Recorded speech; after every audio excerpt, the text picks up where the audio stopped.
We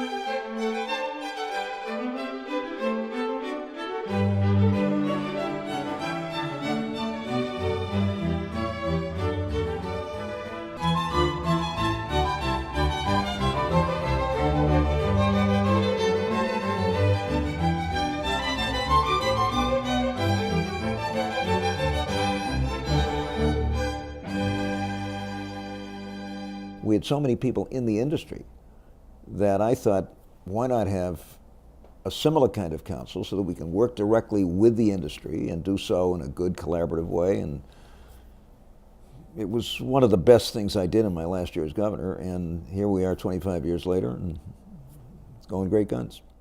The founding of the Business Council, it was the 20th anniversary of Earth Day. There was great citizen support and awareness of the damage that had been caused from decades of neglect.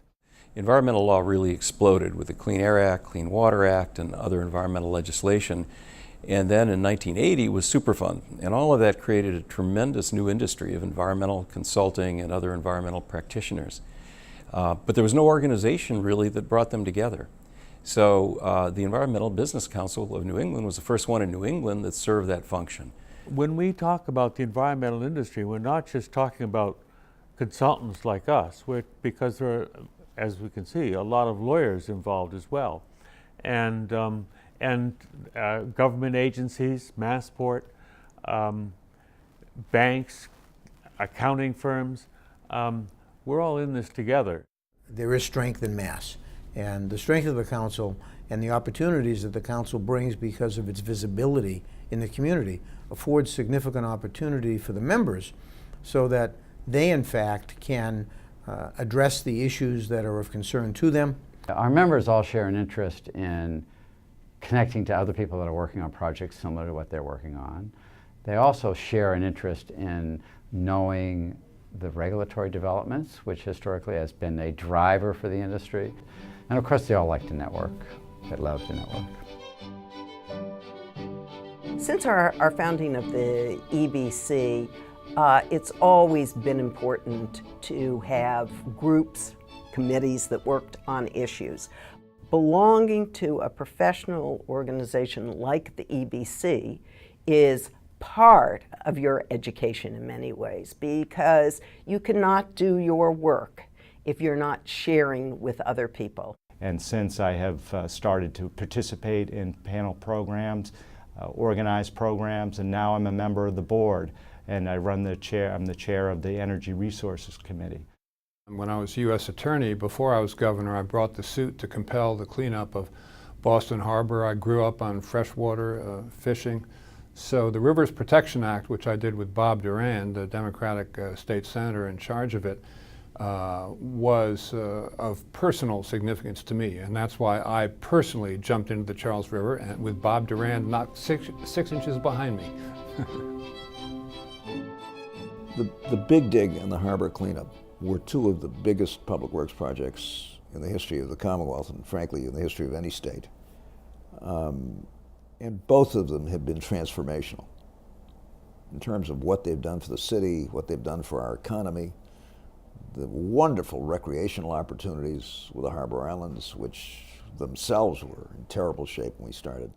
And the environmental business community was central in supporting those politically and bringing the knowledge, the resources, the expertise, the experience to clean up what some called the dirtiest harbor in America, to take down 2.5 miles of highway and leave with it a linear park and open up the entire waterfront. And all that you see today of the economic activity on that Boston waterfront is really triggered by those two projects, cleaning up the harbor and providing access to it. And the environmental business community has been central to that work, both inspiring it and executing it. Going forward, there will be a changing of the guard. A lot of the practitioners today are people who started their practices, whether they're consulting or law, economics, in the 1970s. And that group will be retiring, and the younger people will be coming in and filling the void created by the retirees. This is an exciting opportunity. So if I say anything to some fellow colleagues and to the young professionals, use the organization for the opportunity that it provides. And I mean use it. over the last 25 years, we've accomplished a lot on the environmental protection front, but the next 25 years are going to really be up to the folks in your generation, the younger environmental professionals. So, Valerie, what do you see in the future, and why did you join EBC? So I got involved with EBC because for my clients, the environment and energy are huge challenges. The energy industry is facing enormous challenges as it tries to diversify our generation sources. You know, I find a lot of value in the people that attend these events, that are involved in this group, and I try to use them as resources as much as I can, because that's where I learn.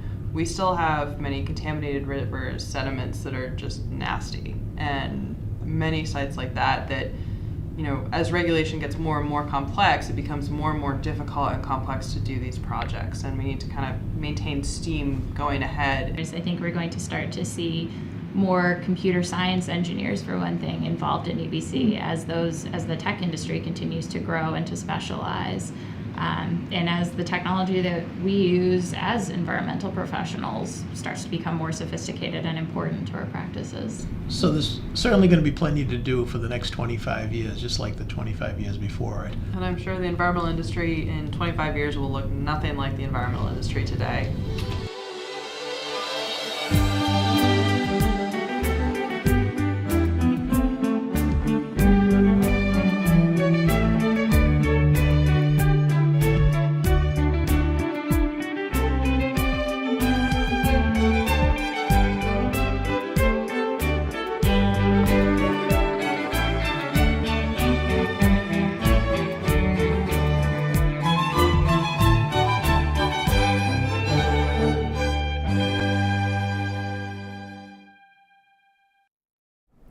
Happy birthday, Environmental Business Council. This has been an exciting 25 years.